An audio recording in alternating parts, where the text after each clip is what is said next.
Over the weekend, the House of Representatives passed a $95.3 billion package of bills. And that's usually just the top line is what you get over and over again from people. I wanted to dig into the details of each of the four bills, so I asked Rear Admiral Mark Montgomery, retired from the United States Navy, Vice President of the Foundation for the Defense of Democracies, to join me. Good morning, Admiral. Thank you for coming back so soon. Hey, thank you for having me, Hugh. Really excited to be here today and discuss a really important topic. Well, let's begin with the portion of the bill that went to Israel. It's called the Israel Security Supplemental Appropriations Act, $26.38 billion. It starts with $4 billion to replenish Iron Dome and David Sling. You want to explain what that means? Sure, thanks. So Iron Dome and David Sling are Israeli made, although the Iron Dome is made with U.S. With assistance from U.S. Factories in Arizona and with U.S. Investment in the technology. So Iron Dome and David Sling are two of the three key portions of Israeli integrated missile defense. So Iron Dome is particularly good against rockets and mortars.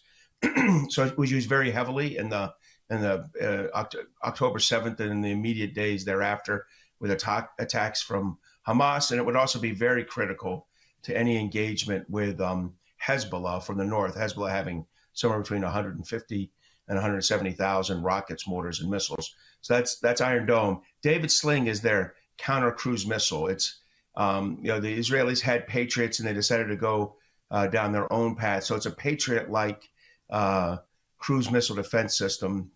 It's used against kind of high-end cruise missile threats, mostly from Hezbollah or Iran itself.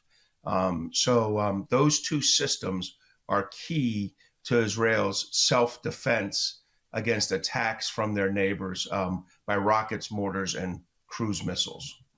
Are they buying with that $4 billion basically reload capacity? They're not buying new systems, are they? Or perhaps they're doing both. I'm not quite sure.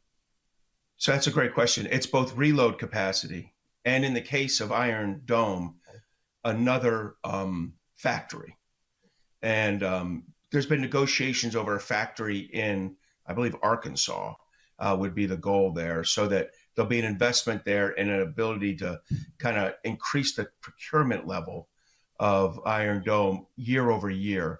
So that'll take a couple of years to come into effect. But in the meantime, there's increased money for the capacity at the current plant, and there's increased money for capacity at the David Sling plant. There is also $1.2 billion in the bill for the, quote, Iron Beam, close quote, defense system. What is Iron Beam?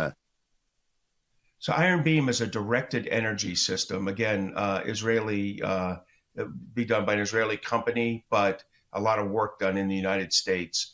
We're developing our own. We have one for destroyers called Helios, another one that's on the Army has, I think, on Stryker vehicles. But the U.S. Army, U.S. Navy are kind of pushing down a directed energy. I think the reason behind this is cost per shot.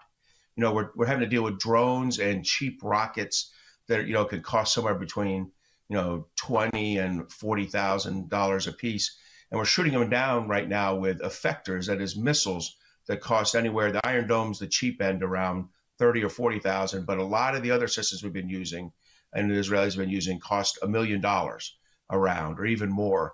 So the idea is to shift to directed energy. And Iron Beam, this is a significant investment in Iron Beam. I think a low power Iron Beam is imminent. This would really be about getting to a higher power directed energy weapon for Iron Beam, so that they can decrease the cost per shot when they're dealing with threats from Hamas and Hezbollah and kind of local, IRGC proxy groups in Syria.